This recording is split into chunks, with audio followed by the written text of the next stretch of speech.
शांति। ओम शांति। आज की मुरली आज वीरवार सद्गुरुवार की मुरली है 6 तारीख की। बाबा क्या कह रहे, मीठे बच्चे, ऐसी कोई गफलत मत करो जिससे माया को थप्पड़ लगाने का चांस मिले। अगर श्रीमत पर नहीं चलेंगे तो माया थप्पड़ मार मुंह फेर देगी। प्रश्न है, सूर्यवंशी राजधानी में एयर कंडीशन टिकट लेने का आधार क्या है? वह किन्हें प्राप्त होती है? उत्तर, सूर्यवंशी राजधानी में एयर कंडीशन टिकट लेने के लिए हर कदम श्रीमत पर चलना पड़े, अपना सब कुछ बाप पर अर्पण करना पड़े। जो पूरे अर्पण होते हैं वही साहूकार बनते हैं। सूर्यवंशी राजधानी है ही एयर कंडीशन, यानी सतयुग है एयर कंडीशन टिकट। तुम्हारी एम ऑब्जेक्ट की है सूर्यवंशी पद प्राप्त करना, बाकी नंबरवार पद तो है ही। जैसा पुरुषार्थ करेंगे वैसा तो मिलेगा ही, लेकिन हमारा एम ऑब्जेक्ट क्या है? लक्ष्मी नारायण के समान बनकर उनके संग राज्य भाग्य भोगना। आज का गीत है, वह बड़ा खुश नसीब है जिसको परमात्मा मिलता है, उससे ज्यादा खुश नसीब तो कोई हो नहीं सकता ना। ओम शांति। इस गीत के अर्थ को तुम ब्राह्मण कुल भूषण बच्चे ही जानते हो। अभी तुम बच्चे हो ब्राह्मण संप्रदाय, फिर दैवी संप्रदाय बनेंगे। बच्चों को बाप बैठ समझाते हैं, जबकि बेहद का बाप सम्मुख है और उससे बेहद का वर्षा मिल रहा है। बाकी और क्या चाहिए? भक्ति मार्ग कब से चलता है यह भी कोई को पता नहीं। भक्ति मार्ग वाले भक्त भगवान को अथवा ब्राइड ग्रूम को याद करती है, दुल्हन अपने पति को याद करती है, दूल्हे को।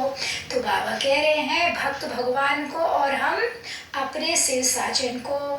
परंतु वंडर यह है, बाप को जानते नहीं। ऐसा कब देखा? बाबा पूछ रहे, सजनी साजन को नहीं जाने तो याद कैसे करे? जो सजनी अपने साजन को जानती ही नहीं उसको कैसे याद करेगी? बाबा पूछ रहे, भगवान तो सबका बाप ठहरा, बच्चे बाप को याद करते हैं, परंतु पहचान बिगर याद करना सब व्यर्थ है। इसलिए याद करने से कोई फायदा नहीं निकलता। याद करते करते कोई भी उस एम ऑब्जेक्ट को पाते नहीं है। याद जो करते हैं, नाम जपते रहते हैं भक्ति में, ओम नमः शिवाय या राम राम या और सारे मंत्र, तो बाबा कहते उससे फायदा नहीं है। भगवान कौन है, उससे क्या मिलेगा, कुछ भी नहीं जानते। इतने सब धर्म है, क्राइस्ट, बौद्ध आदि प्रेसिप्टर्स अथवा धर्म स्थापन करने वालों को उनके फॉलोअर्स याद करते हैं, परंतु उनको याद करने से हमको क्या मिलना है? धर्म स्थापकों को याद करने से हमको कुछ नहीं मिलेगा, कुछ भी पता नहीं है। इससे तो जिस्मानी पढ़ाई अच्छी है। एम ऑब्जेक्ट तो बुद्धि में रहती है ना। बाप से क्या मिलता है, टीचर से क्या मिलता है, वह समझ सकते हैं। गुरु से क्या मिलता है, यह कोई भी नहीं समझते। दुनिया की पढ़ाई भी लोग समझ लेते हैं। बाबा कहते भक्ति से अच्छा दुनिया की पढ़ाई। जो समझते तो है मेरे पिता से क्या मिल रहा, शिक्षक से क्या मिल रहा, सदगुरु से क्या मिल रहा, लेकिन भक्ति में तो कुछ पता ही नहीं है। बस अंधश्रद्धा में नाम जपे जा रहे हैं, जल चढ़ाए जा रहे हैं, व्रत निष्ठा कर रहे हैं, लेकिन प्राप्ति कुछ नहीं हो रही है। बाबा कहते अब तुम बच्चों को निश्चय हुआ कि हम बाप के बने हैं। बाबा हमको 5000 वर्ष पहले मुआफिक आ करके स्वर्ग का मालिक बनाते हैं अथवा शांति धाम का मालिक बनाते हैं। बाप कहते हैं लाडले बच्चों, तुम मुझसे अपना वर्षा लेंगे ना? सब कहते हैं हाँ बाबा, क्यों नहीं लेंगे। अच्छा, चंद्रवंशी राम पद पाने में राजी होंगे? बाबा पूछ रहे हैं तुमको क्या चाहिए? बाप सौगात ले आए हैं, तुम सूर्यवंशी लक्ष्मी नारायण को, लक्ष्मी को वरेंगे या चंद्रवंशी सीता को? श्री राम के पुजारी श्री कृष्ण का नाम सुनना नहीं चाहते। श्री राम को त्रेता में, श्री कृष्ण को द्वापर में ले गए हैं। वह समझते हैं राम बड़ा है, या उन्हों का आपस में झगड़ा हो जाता है, जैसे छोटे बच्चे झगड़ा करते हैं। बाबा कहते जैसे बच्चे लड़ते वैसे ही राम को चाहने वाले, राम के भक्त कृष्ण को नहीं सुन सकते और कृष्ण के भक्त राम का नाम नहीं सुन सकते। तो बाबा कहते बाप बैठ समझाते हो बहु, जैसे कल्प पहले समझाया था फिर से समझा रहे हैं। तुम फिर से आकर वर्षा ले रहे हो। बाबा क्या कह रहे हैं कि इम्पोर्टेंट बात है, समझने की बात है कि भगवान जब हमको मिला, इतना क्लियरली समझा रहा है, तो हम अपने अपनी धारणाओं से भी समझाएं, खुद के सोच समझ से भी दूसरों को समझाएं, ताकि सबको वो वर्षा, वो भगवान जिसको पुकार रही है, भक्ति क्यों करते हैं, चाहिए भगवान से प्राप्ति करना है, तभी तो कर रही है ना, दर दर की ठोकर खा रही है, लेकिन रास्ता ही गलत है। तो हम जितना खुद को समझकर समझाएंगे, अपनी धारणाओं से, वाणी से, सोच से, मनसा से, जिस तरह से भी हम समझा सकते हैं जरूर समझाएं। बाबा का कहने का ये अर्थ है, तुम्हारी एम ऑब्जेक्ट है ही बेहद का वर्षा लेने की, वह है सूर्यवंशी राज्य पद, सेकेंड ग्रेड है चंद्रवंशी।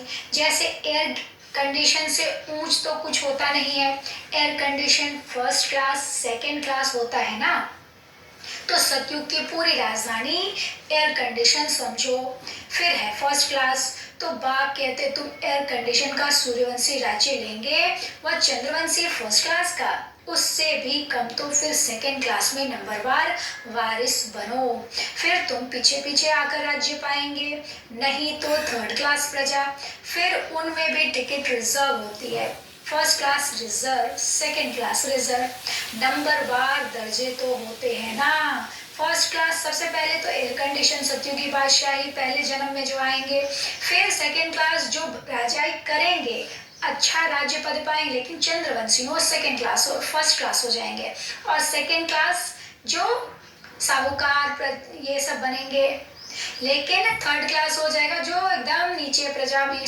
नौकर चाकर ये सब बनेंगे। तो बाबा कहते अपना चेक करना है, देखना है, नंबरवार दर्जे तो होते हैं ना, सुख तो वहाँ है ही, बाकी कंपार्टमेंट तो अलग अलग है। साहूकार आदमी टिकट लेंगे एयर कंडीशन की, अब जैसे ट्रेन में ही फर्स्ट क्लास में जाओ, एयर कंडीशन तो सब में है, थर्ड एसी में भी है, लेकिन फर्स्ट क्लास का सुविधा हर तरह का चीज कितना अलग है, सेकेंड क्लास में उससे थोड़ा सा कम है, और थर्ड क्लास में तो और ही कम भीड़ लगी रहती है, एसी तो चलता रहता है, लेकिन स्लीपर के बदतर हो जाते हैं लोग। तो बाबा कह रहे समझा रहे हैं कि ये क्या तरीका, कैसे हमको आगे बढ़ना है, कैसे पुरुषार्थ करना है। तुम्हारे में साहूकार कौन बनते हैं, जो सब कुछ बाप को दे देते हैं, बाबा ये सब कुछ आपका। भारत में ही महिमा गाई हुई है ना, सौदागर रत्नागर जादूगर, या महिमा है बाप की, ना कि श्री कृष्ण की। सौदागर रत्नागर जादूगर कौन है, शिव बाबा है। सौदा क्या करता, कखपन लेता हमारा सड़ा गला लेकर हमें स्वर्ग की बादशाही देता है। जादूगर क्या है, मनुष्य से देवता बना देता है। कितना, और रत्नागर क्या, ज्ञान के ऐसे बहुमूल्य रतन देता है कि हम 5000 वर्ष, 21 जन्म तो 2500 वर्ष तो अपार रहते हैं, भरपूर, और अंत में भी, कलयुग के अंत में भी हम कमी हमारे पास किसी चीज की नहीं रहती। तो इसलिए बाबा को सौदागर रत्नागर जादूगर कहते हैं। यह महिमा है बाप की, ना कि श्री कृष्ण की। श्री कृष्ण तो वर्षा लिया, सत्यु में प्रारब्ध पाई, वह भी बाप का बना, प्रारब्ध कहीं से तो पाई होगी ना। लक्ष्मी नारायण सत्यु में प्रारब्ध भोगते हैं। अब तुम बच्चे अच्छी रीति जानते हो, जरूर उन्होंने पास में प्रारब्ध बनाई होगी ना। भारत की महिमा बहुत है, भारत जितना ऊंच देश कोई हो नहीं सकता। भारत ही परमपिता परमात्मा का बर्थ प्लेस है, यह राज कोई की बुद्धि में नहीं बैठता है। परमात्मा इस सभी को सुख शांति देते हैं। आधा कल्प के लिए भारत नंबर 1 तीर्थ है, परंतु गीता में नाम डाल दिया है श्री कृष्ण का, इसलिए सबका मर्तबा कम हो गया है। नहीं तो सभी मनुष्य उस बाप को ही मानते और कोई पर फूल नहीं चढ़ाते। सर्व का पतित पावन बाप, उनका सोमनाथ मंदिर है, शिव पर ही सभी आकर माथा टेकते हैं। परंतु ड्रामा अनुसार सब एक को भूलने से सृष्टि की हालत कैसी हो जाती है। इसलिए शिव बाबा आते हैं, कोई तो निमित्त बनते हैं ना। अब बाप कहते हैं शरीरी भव, अपने को आत्मा निश्चय करो। मैं आत्मा किसकी संतान हूँ यह कोई जानते नहीं। वंडर है ना, कहते भी हैं ओ गॉडफादर हम रहम करो। शिव जयंती भी मनाते हैं, परंतु वह कब आए थे यह कोई को पता नहीं है। यह 5000 वर्ष की बात है। बाप ही आकर नई दुनिया सत्युग स्थापन करते हैं। सत्युग की आयु लाखों वर्ष तो है नहीं, बाप बच्चों को कितना सहज कर समझाते हैं। सिर्फ याद करो, गृहस्थ व्यवहार में रहते कमल फूल समान बनो। विष्णु को ही सभी अलंकार दिए हैं, शंख भी दिया है, कमल पुष्प भी दिया है। वास्तव में देवताओं का यह अलंकार थोड़े दिए जाते हैं। यह कितनी गुह्य गंभीर बातें हैं। यह अलंकार हमारे हैं, हम अभी धारण करेंगे तो हम पूजनीय उन अलंकारों के साथ बन जाएंगे। ब्राह्मणों के अलंकार, परंतु ब्राह्मण है तो ब्राह्मणों के अलंकार, परंतु ब्राह्मणों को कैसे देवे?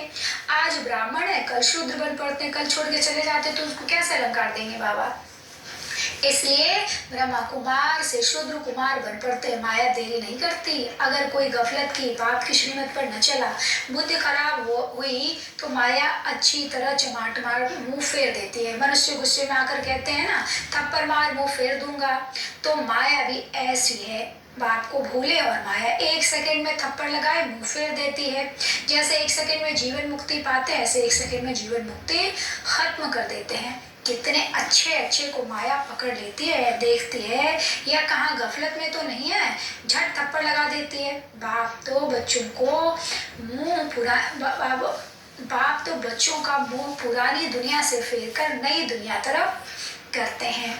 लौकिक बाप भी क्या करते हैं, गरीब होता है, पुरानी झोपड़ी में रहता है, फिर भी नया बनाते हैं तो बच्चे की बुद्धि में बैठ जाता है कि बस अब नया मकान तैयार होगा, हम बैठेंगे यहाँ, पुराना तोड़ देंगे।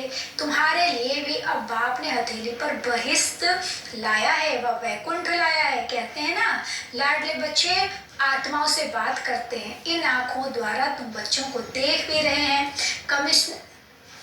कश्मीर में ब्राह्मण लोग बहुत होते हैं, श्राद्ध आदि भी वहाँ खिलाते हैं। ब्राह्मण में आत्मा को बुलाते हैं, यह भी साक्षात्कार का राज रखा हुआ है। ऐसे नहीं कि आत्मा कोई से निकल कर आती है। बाबा कहते अपने बड़ों की आत्मा को बुलाते, उनके लिए सभी कुछ तैयार रखते हैं। समझते फलाने की आत्मा आएगी, फिर उनसे पूछा भी जाता है। आगे आत्मा बोलती थी, फिर उनसे पूछा जाता है आप राजी खुशी हैं, वह सुनाती है। यह भी ड्रामानुसार चलता है। पहले ऐसा पूछते थे, तो बाबा कहते ये सब भी ड्रामानुसार हो रहा है। आज बाबा क्या कह रहे हैं, सन्यासी कहते यह काग विष्टा के समान सुख है, परंतु उनको यह पता नहीं है कि सत्युग में सदैव सुख था। छोटेपन में यह राधे कृष्ण है, उनके चरित्र आदि कुछ है नहीं। भल करके मुरली से डांस आदि करते हैं, बाकी ज्ञान नहीं सुनाते। कृष्ण यहाँ सत्युग में कोई ज्ञान नहीं सुनाते। श्री कृष्ण को मुरली दी है, तब भला सरस्वती कहाँ गई? सरस्वती को तो सितार देते हैं तो बड़ी वह ठहरी ना। यह सब है भक्ति मार्ग, कुड़ियों का खेल। देवी देवताओं की मूर्ति बनाकर पूजा आदि करके फिर डुबो देते हैं। इस पर तुम्हारा एक गीत भी बना हुआ है, इसको कहा जाता है ब्लाइंड फेथ, अंध श्रद्धा। अच्छा मीठे मीठे से खिलते बच्चों प्रति माता पिता बाप दादा का याद प्यार और गुड मॉर्निंग। रूहानी बाप की रूहानी बच्चों को नमस्ते। हम रूहानी बच्चों की रूहानी बाप दादा को नमस्ते बाबा, नमस्ते। शुक्रिया बाबा, शुक्रिया। धारणा के लिए मुख्य सार है। पहला, हर एक इस ड्रामा के वश है। इस ड्रामा की किसी भी सीन को देखते संशय नहीं उठाना है। ड्रामा के हर राज को अच्छी रीति समझकर अडोल रहना है। दूसरा, अपने को विनाशी आत्मा समझ इस शरीर से डिटैच हो अशरीरी बनने का अभ्यास करना है। ड्रामा में जो हो रहा वो कल्याणकारी है। पहला, कोई शक संशय नहीं लाना। फिर अशरीरी बनने का अभ्यास करना है। वरदान आज का करावन हार की स्मृति द्वारा बड़े से बड़े कार्य को सहज करने वाले निमित्त करण हार भव। करावन हार की स्मृति द्वारा बड़े से बड़े कार्य को सहज करने वाले निमित्त करण हार भव। बाप दादा स्थापना का बड़े से बड़ा कार्य स्वयं करावनहार व निमित्त करणहार बच्चों द्वारा करा रहे हैं। करण करावनहार इस शब्द में बाप और बच्चे दोनों कंबाइंड हैं। हाथ बच्चों का और काम बाप का। हाथ बढ़ाने का गोल्डन चांस बच्चों को ही मिला है, लेकिन अनुभव यही करते हो कि कराने वाला करा रहा है, निमित्त बनाए चला रहा है, हर कर्म में करावनहार के रूप में साथी है। हर कर्म में बाबा कैसे है? करावनहार के रूप में साथी बना हुआ है। श्लोगन ज्ञानी तू आत्मा वह है जो अर्जी डालने के बजाय सदा राजी रहे। अच्छा, ओम शांति।